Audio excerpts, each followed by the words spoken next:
کہ آج کل جس عورت سے پوچھو خاوند کے شکوے، خاوند کی شکایتیں، خاوند وقت نہیں دیتا، خاوند دھیان نہیں دیتا، خاوند کو گھر میں دلچسپی کوئی نہیں، میں بن سنور کے بیٹھتی ہوں، خاوند آنکھ اٹھا کے نہیں دیکھتا، چہرے پہ مسکراہٹ نہیں ہوتی۔ وہ خدا کی بندی، تجھے اتنے جو شکوے شکایتیں ہیں، کبھی سوچنے کی بھی تکلیف گوارا کی آخر اس کی وجہ کیا ہے؟ تمہیں اللہ نے حسن دیا، تمہیں اللہ نے مال دیا، تم بن سنور کے تیار بیٹھی ہوتی ہو، پھر خاوند کی محبت کی نظر سے کیوں محروم ہو؟ اصل وجہ یہ ہوتی ہے عورتیں پردہ نہیں کرتی، بال کٹواتی ہیں، نمازیں چھوڑ دیتی ہیں، غیر محرم مردوں سے ہنس ہنس کے باتیں کرتی ہیں۔ جب یہ اللہ کے حکموں کو توڑے گی تو اللہ کی رحمتیں برسنے کی بجائے اللہ کی لعنت برس رہی ہوتی ہے۔ جس چہرے پر اللہ کی لعنت برسے خاوند اس چہرے کو محبت کی نظر سے کیسے دیکھے گا؟ جو عورت بے پردہ ہے، جو عورت میسجز کرتی ہے، دوسرے مردوں کے ساتھ محبتوں کے جو ہے وہ پیمان بھرتی ہے، غیر محرم کے ساتھ گندے تعلقات میں لگی ہوئی ہے، کیا یہ اس قابل ہے اللہ کے اسم جو ہے ظاہر کی اس کے اوپر تجلی پڑے اور اس کا خاوند اس کو مسکرا کر دیکھے؟ یہ اللہ کی نافرمانی کرتی ہے۔ اللہ سزا کے طور پر اس کے دل سے خاوند کی محبت نکالتے ہیں، روتی پھر رہی ہوتی ہے، کبھی تعویذ مانگتی ہے، کبھی ادھر سے دعائیں کرواتی ہے، کبھی ادھر بیٹھ کے شکوے کرتے ہیں، آنسو نہیں تھمتے، کیوں ادھر ادھر بھاگتی پھر رہی ہو؟ حقیقت کو سمجھنے کی کوشش کرو۔ اللہ کا در چھوڑ کے جاؤ گی، ہر جگہ ذلت اٹھاؤ گی، ہر جگہ سے دھکے ملیں گے، ہر جگہ سے نفرتیں ملیں گی۔ محبت چاہتی ہو، آؤ اپنے رب سے محبت کر لو، اپنے رب کی فرما بردار بندی بن جاؤ، اپنے رب کے سامنے 5 وقت مصلی پہ کھڑے ہو کر سجدے کیا کرو، پھر دامن اٹھا کے جب تم مانگو گی اللہ کو تم پہ پیار آئے گا۔ اللہ انعام کے طور پر تمہاری محبت تمہارے خاوند کے دل میں ڈال دیں گے، خاوند کی نظر پڑے گی، مسکرا کے دیکھے گا، خاوند تمہارے تمہیں دیکھ کر صبر نہیں کر سکے گا، گلے لگائے گا۔ یہ محبتیں تو اللہ کے اختیار میں ہیں۔ اصل حقیقت کو بھولنے کی وجہ سے آج جس گھر میں دیکھو پریشانیاں ہیں، ہماری پریشانیوں کا بنیادی سبب دین سے دوری ہے، فسق و فجور کے کام ہیں۔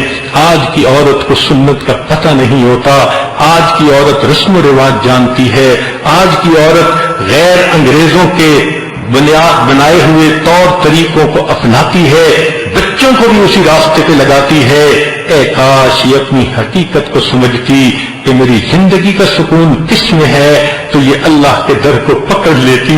یہ اللہ سے بے وفائی کرنے والی، ذرا غور تو کرو اللہ کے کتنے احسانات ہیں۔ یہ بیٹی پیدا ہوئی اللہ کے حبیب کے ذریعے سے، اللہ نے کہلوا دیا جس کی 2 بیٹیاں ہوں وہ ان کی پرورش کرے، حتیٰ کہ ان کا نکاح کر دے، وہ جنت میں میرے ساتھ اس طرح ہوگا جس طرح ہاتھ کی 2 انگلیاں ایک دوسرے کے ساتھ ہوتی ہیں۔ یہ بڑی ہوئی، بیٹی بنی، شریعت نے کہا باپ اگر گھر میں کوئی چیز لائے، بیٹا بھی ہو بیٹی بھی ہو، تو وہ بیٹی کو پہلے دے۔ اس عزت کی وجہ سے جو اللہ نے بیٹی کو عطا کی ہے، اللہ اس کی اتنی فیور فرما رہے ہیں۔ یہ اور بڑی ہوئی، بیوی بن گئی، اللہ نے اپنے محبوب کے ذریعے سے کہلوا دیا خیرکم خیرکم لأہلہ، تم اس بیوی کے ساتھ بہت محبت سے رہو۔ اللہ رب العزت نے قرآن میں خود براہ راست سفارش فرمائی وعاشروہن بالمعروف، خاوندو بیویوں کے ساتھ بہت محبت کی زندگی گزارنا۔ یہ اور بڑی ہوئی، ماں بن گئی، اللہ نے اس کے قدموں میں جنت رکھ دی۔ اللہ کے احسانات کو تو دیکھے، قدم قدم پہ اللہ نے اس کا کتنا ساتھ دیا، اور یہ اتنی نمک حرام بن گئی، اتنی احسان و فراموش بن گئی۔ آج جب اللہ نے اس کو نعمتیں عطا فرما دی، اس کو نماز کی فرصت نہیں ہوتی، اس کو اللہ کے حکموں کی پرواہ نہیں ہوتی، اس کو ٹی وی سے فرصت نہیں، انٹرنیٹ سے فرصت نہیں، سیل فون کی مصیبت سے فرصت نہیں۔ یہ آزاد پھر رہی ہے، سر سینے کو کھولے ہوئے، یہ مالک کے حکموں کو توڑتی ہے، دندناتی پھرتی ہے۔ کیا یہ سمجھتی ہے اللہ اس کو سکھ کا سانس لینے دیں گے؟ اللہ بھی بڑے حکیم ہیں، وہ خاوند کے دل سے محبت کو نکال دیتے ہیں۔ نیک دیکھنے میں خوبصورت بھی ہوتی ہے، دنیا جہان کے لیپ اپنے چہرے پہ لگا لیتی ہے، مگر خاوند کی ایک آنکھ محبت والی نظر اس کو نہیں آتی، روتے رہ جاتی ہے، سسکیاں لے رہی ہوتی ہے، بستر میں پڑے رو رہی ہوتی ہے، تکیے بھیگ جاتے ہیں۔ کاش تو زندگی کی حقیقت کو سمجھتی، جس در کو تو نے چھوڑا اس کو چھوڑ کے تجھے محبتیں کبھی نہیں مل سکتی۔ ایک ہی طریقہ ہے دنیا میں پرسکون زندگی گزارنے کا، اور اس طریقے کا نام شریعت ہے، سنت کی اتباع ہے۔ آج دل میں یہ عہد کر لیجئے، پروردگار ہم نے آپ کے دین کو کھلونا بنائے رکھا، ہم نے استہزاء کیا عملوں کے ساتھ جو شریعت والے ہوتے ہیں، اور ہم بڑے موج سکوڈ بن کے زندگی گزارتے رہے۔ اللہ ہم بھولے رہے، ہم نے بے وفائی کی اس پروردگار کے ساتھ جس نے ہمیں اتنی نعمتوں سے نوازا۔ میرے مالک، میں آج اپنے اس گناہ سے توبہ کرتی ہوں، عہد کرتی ہوں، آج کے بعد آپ کی فرما بردار بندی بنوں گی، نمازیں بھی پڑھوں گی، پردہ بھی کروں گی، سچ بھی بولوں گی، غیبت سے بھی بچوں گی، غیر محرم مرد سے بچ کر دکھاؤں گی، میں پرہیزگار بنوں گی۔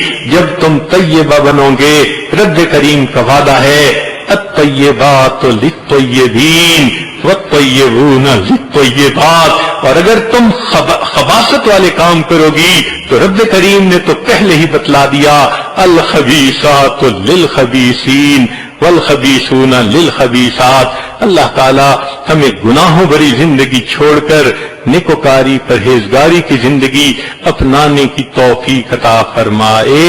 ہمارے گھروں کی جو پریشانیاں ہمارے فسق و فجور اور گناہوں کی وجہ سے ہیں، اللہ ان گناہوں کو معاف فرما کر ہمارے گھروں میں محبتیں واپس لوٹائے۔ وآخر دعوانا ان الحمد للہ رب العالمین۔ إله إلا الله لا